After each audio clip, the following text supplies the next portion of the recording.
Like many Scientology staff members, Natalie Hagemo married young because the church did not allow intimate contact outside of marriage. At 18, she had a miscarriage. A year later, when she found out she was pregnant a second time, Natalie says 2 senior officers pressured her to have an abortion. I was left with the idea of if I did not get the abortion, then I am letting down the entirety of mankind. You know, I'm letting down the Sea Org, I'm letting down, you know, LRH. You're going to let down all these people. Your teammates, they brought that up. You know, the other people in the organization you work in who depend on you. Who's going to do your job? So there's a lot of this guilt, and that's where the coercion comes in.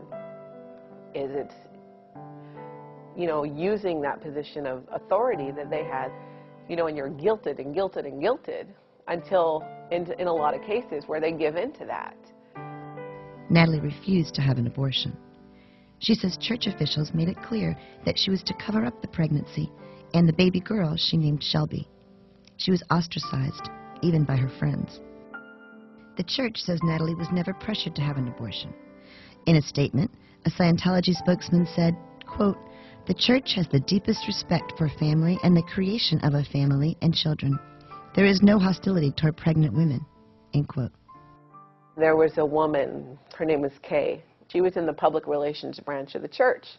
She gets close to me and she looks at my stomach like this, and she looks at me up and down, she did not approve at all. And she looks right at me and she goes, "How could you do that?" You know, that. To come from somebody like her, who at the time would go out in public and represent the church, represent my religion, to refer to,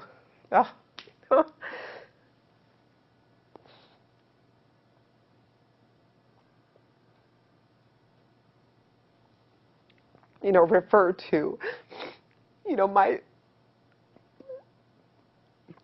my child like that, for one, as of that, was, you know, upsetting. I mean, my gosh, it's 19 years later, you know. My daughter's 19 years old, and and I'm obviously still upset about it.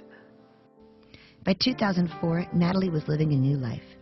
She had left the Sea Org, but was still active as a Scientologist. She had a second daughter. She moved to Minnesota.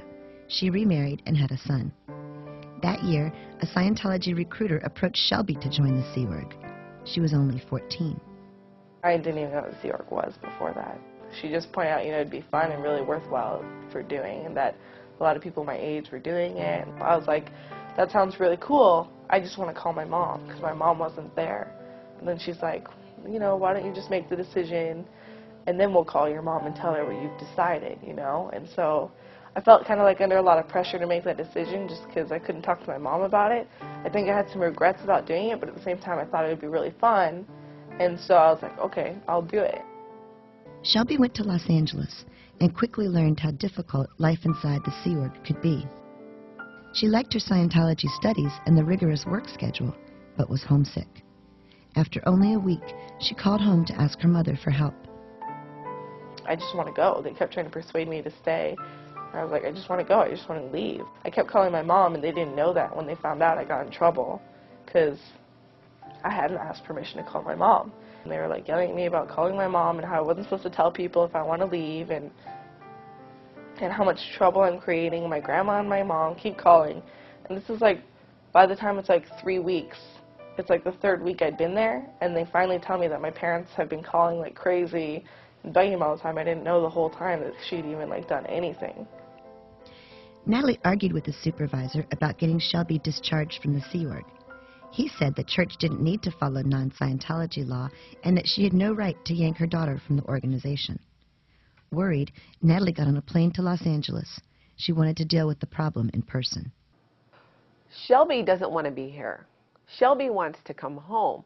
I'm here to make sure it happens correctly. Because in our church, we have a solution when a problem arises, such as this one. And I'm not leaving here without my daughter. And it hit me after a few days, the irony. I'm like, this is ridiculous. The same organization that would rather of me aborted my pregnancy, not had my daughter in the first place. You know, had I listened, would rather have me gotten an abortion is now trying to take my daughter from me as a 14-year-old because now she can be put to work. You know, now there's a benefit. Now she's not that. Now she's not just this thing. Now she's actually something that can be used. 2 weeks after Shelby first told church officials that she wanted to leave, she was finally allowed to walk out. Church spokesman Tommy Davis disputes the story, saying, quote, "No Sea Org member has ever been subjected to intimidation," end quote. He says that standard procedures were followed. That's what they kind of do. They kind of single you out to make it seem like it's really hard.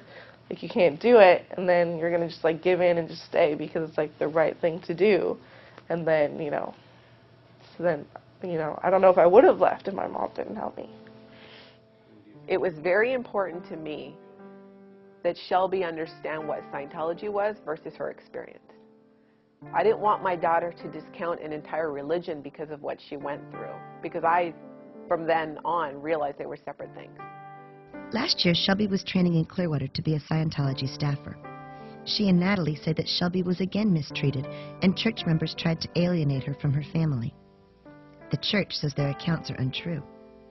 Today, Natalie, Shelby, and other members of their family say they have left the church, but continue to practice Scientology on their own. I never told her what happened 19 years before when I was pregnant with her, because I never wanted her to think that that's what Scientology was. There's a pattern of behavior. There's a pattern of human rights abuses. And it doesn't have a damn thing to do with the religion.